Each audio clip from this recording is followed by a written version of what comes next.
Shalom, sahabat Lexio Divina yang dikasihi Tuhan Yesus Kristus. Selamat hari Minggu, selamat beribadah. Pada hari ini kita akan berbicara tentang apakah Anda benar-benar hidup. Saat ini kita melihat begitu banyak orang-orang, terutama mereka yang berusaha untuk menjual ide-ide tentang kekayaan. Lalu mereka mau mengatakan bahwa untuk Anda benar-benar hidup atau hidup kembali, maka diperlukan kekayaan. Kekayaanlah yang membuat kita bisa membeli hidup yang baik. Saya katakan, sebagaimana minggu lalu kita sudah berbicara, bahwa kekayaan itu punya nilai untuk menolong kita, menopang kita, bahkan memberikan kita hal-hal yang baik, tetapi sifatnya sementara. Karena pada budaya di mana orang ini haus akan uang dan kekayaan, membuat orang itu tidak akan merasa puas. Tetapi kita melihat di dalam keadaan yang begitu sulit, begitu miskin, begitu banyak pergumulan dan banyak tantangan, bahkan ancaman kematian, Paulus memberikan satu nasihat kepada jemaat di Tesalonika. Bagaimana mereka benar-benar hidup dan faktor-faktor apa yang dikatakan oleh Rasul Paulus yang mengatakan mereka hidup kembali. Di dalam 1 Tesalonika pasal yang ketiga ayat 8 dikatakan, kami ini benar-benar hidup kembali asalkan kalian berdiri di atas Tuhan, atau berdiri di dalam, atau teguh berdiri di dalam Tuhan. Mari pada saat ini kita akan melihat firman Tuhan sebagai dasar apa yang dikatakan oleh Paulus, faktor-faktor yang membuat mereka hidup kembali. 1 Tesalonika pasal yang ketiga ayatnya yang ke-9 sampai dengan 13. Sebab ucapan syukur apakah yang dapat kami persembahkan kepada Allah atas segala sukacita yang kami peroleh karena kamu di hadapan Allah kita? Siang malam kami berdoa sungguh-sungguh supaya kita bertemu muka dengan muka dan menambahkan apa yang masih kurang pada imanmu. Kiranya Dia, Allah dan Bapa kita, dan Yesus Tuhan kita membukakan kami jalan kepadamu, dan kiranya Tuhan menjadikan kamu bertambah-tambah dan berkelimpahan dalam kasih seorang terhadap yang lain, dan terhadap semua orang sama seperti kami juga mengasihi kamu. Kiranya Dia menguatkan hatimu supaya tak bercacat dan kudus di hadapan Allah dan Bapa kita pada waktu kedatangan Tuhan kita dengan semua orang kudusnya. Kita berdoa. Kami berdoa Bapa pada saat ini agar kiranya Yesus Kristus dan Roh Kudus akan menyatakan kehidupan yang sesungguhnya yang membuat kami bisa sungguh menikmati berjalan di dalam Kristus dan menikmati kehidupan sesungguhnya baik sekarang maupun di dunia yang akan datang. Di dalam nama Tuhan Yesus Kristus kami berdoa dan mengucap syukur. Amin. Sahabat sekalian, jemaat Tesalonika ini adalah jemaat yang dirintis oleh Paulus hanya dalam waktu pelayanan yang sekejap.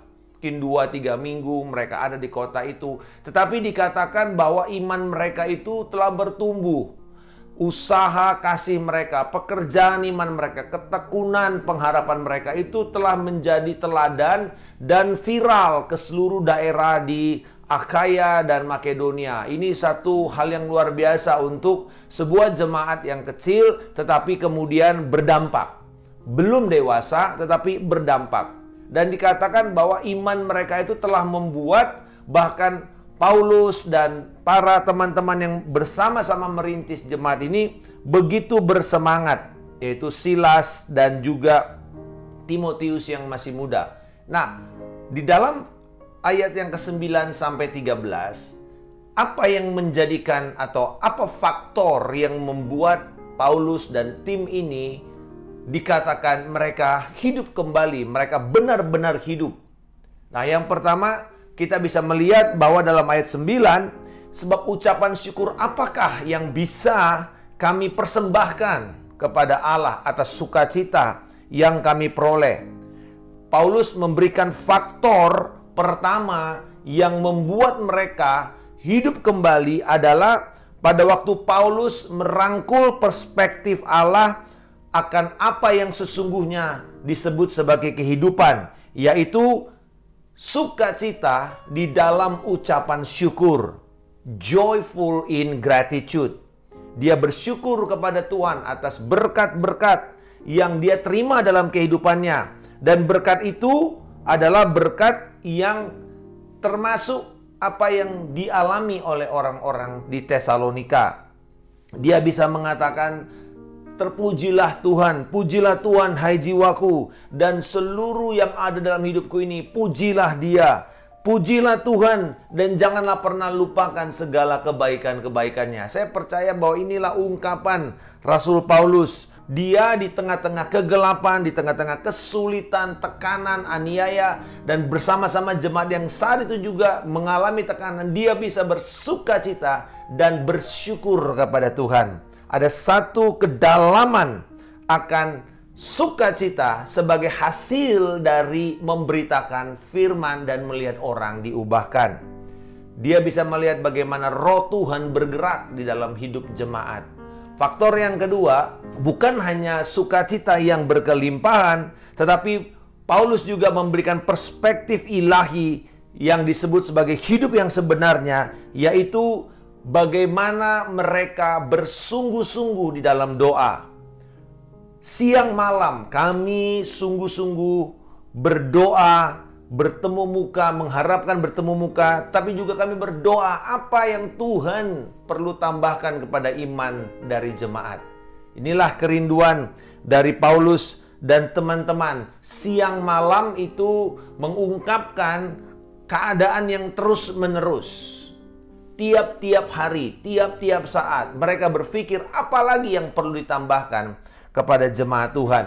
Ada dua permohonan dari Rasul Paulus di sini, yaitu bahwa Tuhan akan membuat mereka bisa bertemu muka satu sama lain, dan yang kedua, apa yang bisa ditambahkan kepada iman mereka lagi. Jadi dua hal, Tuhan, kami pengen bertemu muka lagi dengan mereka. Kami ingin sungguh-sungguh membangun hubungan dengan mereka. Itu sebabnya, sahabat sekalian, media sosial, ibadah online itu hanyalah sebuah fasilitas. Dalam konteks ini Rasul Paulus melakukannya lewat surat. Tetapi dia katakan apa? Aku berdoa siang malam supaya bisa ketemu. Jadi sahabat sekalian, saya mendorong kita semua. Ayo ibadah secara onsite. Ayo kita datang lagi ibadah ragawi. Karena ini penting untuk membuat kita tahu bahwa ini adalah kerinduan. Dan bagaimana kita benar-benar hidup ketika kita bersama-sama di dalam jemaat secara ragawi berkumpul menyembah Tuhan. Jadi faktor pertama tadi mereka bersukacita dengan ucapan syukur. Yang kedua, bersungguh-sungguh di dalam doa. Yang ketiga, perspektif ilahi tentang bagaimana kita hidup sungguh-sungguh adalah di dalam ayat yang ke-12. Kiranya Tuhan menjadikan kamu bertambah-tambah dan berkelimpahan dalam kasih seorang terhadap yang lain dan terhadap semua orang, sama seperti kami juga mengasihi kamu. Faktor berkelimpahan di dalam kasih, ayat yang ke-12. Inilah tanda orang itu sungguh-sungguh mengalami hidup. Kita tahu bahwa kita bicara kasih bukanlah bicara yang sensual, bukan bicara yang najis, yang tercemar, tapi kasih yang tulus di dalam hidup orang yang sudah ditebus, lalu kepada orang lain. Karena kasih selalu bersifat berkorban dan selalu mementingkan kepentingan orang lain. Dan Rasul Paulus berdoa supaya kamu punya kasih itu bertumbuh satu terhadap yang lain. Kembali lagi di sini kita melihat bagaimana pentingnya di dalam satu hubungan komunitas rohani, kata satu dan lainnya. Dengan inspirasi yang didorong oleh kasih Kristus di antara jemaat Tesalonika, Rasul Paulus dan Silas yang saat itu lebih banyak dipakai di dalam pelayanan profetik, seturut dengan Kisah Rasul 13 ayat 1, mengajarkan mereka bagaimana bertumbuh dan berlimpah di dalam kasih. Dan kemudian faktor yang keempat adalah ayat 13. Dan mereka diteguhkan di dalam kekudusan. Kiranya Dia menguatkan hatimu supaya tak bercacat dan kudus di hadapan Allah, Bapa kita pada waktu kedatangan Yesus Tuhan kita dengan semua orang kudusnya. Kembali lagi bahwa pada akhirnya sukacita kita itu selalu terkait dengan pengharapan kita di masa depan. Pengharapan eskatologis. Tuhan Yesus akan datang kembali. Nah sahabat sekalian, kalau kita melihat dari 4 faktor ini, kita bisa mengatakan bahwa seorang yang benar-benar hidup adalah dia yang bertumbuh secara mental, emosional, dan spiritual. Kalau saya gabungkan 4 faktor tadi, kita bisa melihat 3 area yang membuat kita sungguh-sungguh hidup, yaitu mental, emosional, spiritual. Secara mental, kita bertumbuh lebih bijaksana. Pada waktu kita terseret ke dalam jalan dunia ini, kita akan menggantikan hikmat serta pengertian ilahi itu dengan pengetahuan serta filsafat duniawi. Di tengah-tengah dunia kita yang banyak dipengaruhi oleh cara berpikir, orang yang bijak itu adalah orang yang berpengetahuan akademis. Ini sebenarnya tidak selaras dengan apa yang Alkitab katakan. Alkitab mendefinisikan orang yang bijak, orang yang berhikmat adalah orang yang hidup dengan pengertian ilahi, hidup dengan firman Allah dan melakukan firman Tuhan. Pelaku-pelaku firman, bukan sekedar orang yang secara intelektual, akademis itu tinggi dan berpendidikan. Saya tidak berkata bahwa pendidikan tidak perlu, kita harus memperlengkapi diri kita terus-menerus bertumbuh di dalam pengetahuan kita akan Kristus. Tetapi jangan samakan bertumbuh di dalam hikmat dengan sekedar memiliki pengetahuan atau kemampuan intelektual dan akademis saja. Yang kedua, secara emosional kita bertumbuh lebih kuat.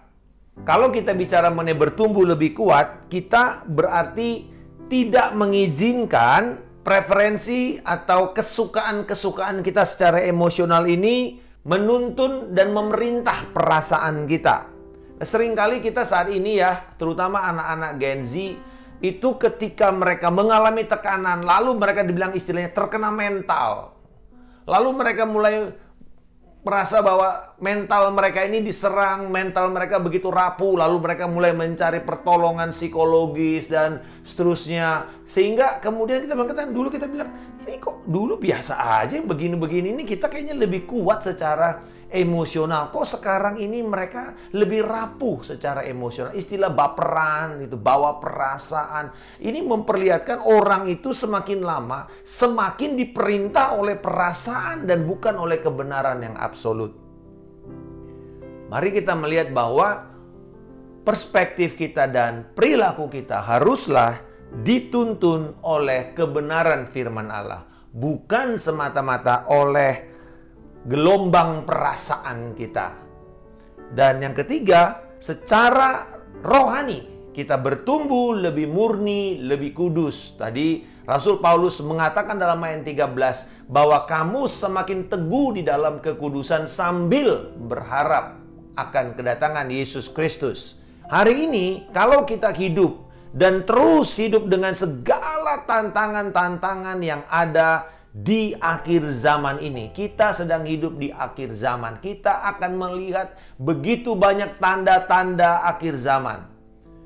Tetapi kita juga percaya bahwa Tuhan memimpin kita, memelihara kita, dan menguduskan kita. Inilah momen yang terbaik di mana kita bertumbuh lebih murni, bertumbuh lebih kudus dalam proses pengudusan, proses penyucian, sanctification process.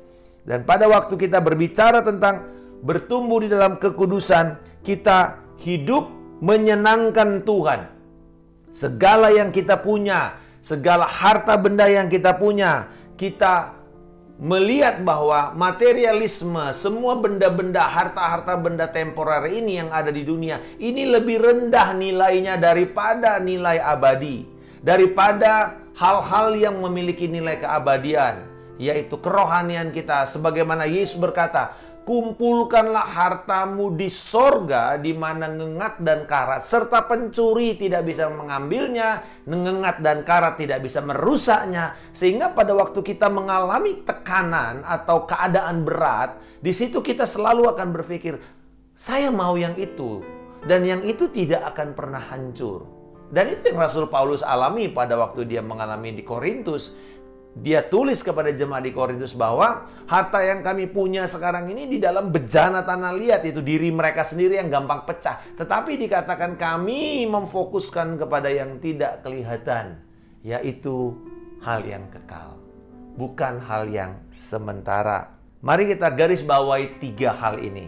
Hikmat, kekuatan, dan kekudusan diperlukan untuk kuasa dan penyediaan Allah di dalam hidup Anda.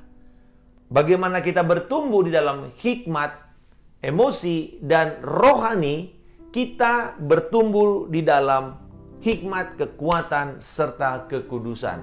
Dan saya berdoa bahwa kiranya sahabat sekalian akan terus bertumbuh, bukan makin takut dengan apa yang kita dengar di kiri dan di kanan tentang berita-berita akhir zaman. Tetapi kita akan mengatakan, inilah waktunya. Saya akan bertumbuh di dalam hikmat, terus melakukan firman, menundukkan perasaan saya, dan membangun emosi saya yang sehat di bawah tuntunan firman Allah, serta kerohanian yang semakin dikuduskan untuk menyerupai Kristus Yesus. Kiranya kita akan terus bertumbuh, benar-benar hidup, karena memperlihatkan pertumbuhan dari kemuliaan kepada kemuliaan, dari iman kepada iman, dan kiranya Tuhan Yesus akan dipermuliakan senantiasa di dalam hidup kita sampai Dia menjemput kita di awan kemuliaan dan membawa kita memerintah di dalam kerajaan damai-Nya. Bapa di surga, aku bersyukur untuk hari ini kami bisa memahami apa perspektif ilahi tentang benar-benar hidup kembali. Dan kami melihat ini bukan karena kami, tapi orang yang kami tuntun, kami bantu, yang kami tolong untuk bertumbuh di dalam Tuhan. Dan biarlah kiranya kami juga terus merangkul bertumbuh di dalam hikmat, di dalam emosi, mental kami, serta di dalam kerohanian kami. Mendapatkan kebijaksanaan, mendapatkan kekuatan, dan mendapatkan kekudusan yang akan memuliakan Tuhan dan mengizinkan kuasa serta penyediaan-Mu terlihat nyata dalam kehidupan kami hari ini sampai Engkau datang kembali. Di dalam nama Tuhan Yesus Kristus kami telah berdoa dan mengucap syukur. Haleluya. Amin. Immanuel, salam kemenangan. Saya Pendeta Markus Simanjuntak.